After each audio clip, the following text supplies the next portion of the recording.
ठाणेदार वाघ यांच्याकडून मिळणार पालावरच्या शाळेतील मुलांना स्कूल युनिफॉर्म.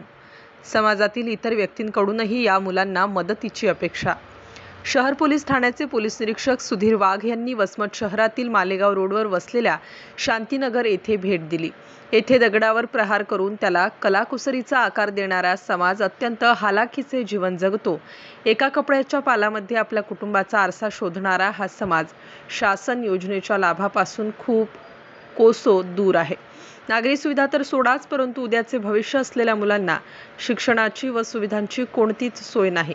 एक मानवतावादी शिक्षक येथील मुलांना शिक्षित करण्याचे काम करतात. शनिवारी शहर पोलीस ठाण्याचे पोलीस निरीक्षक सुधीर वाघ यांनी या पालावरच्या शाळेवर भेट दिली असता त्यांना मुलांच्या अंगावर फाटके कपडे तर काही उघडे असे विचित्र परिस्थिती दिसली.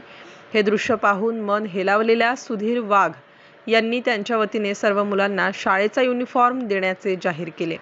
तसेच इतर सुविधा देण्याबाबतही आश्वासन दिले. त्या चिमुकल्या मुलांनी वाघ साहेबांच्या निर्णयाचे स्वागत करून आनंदाने टाळ्या वाजवल्या. प्रतिशोध न्यूजकरिता बालाजी पोले, हिंगोली, वसमत.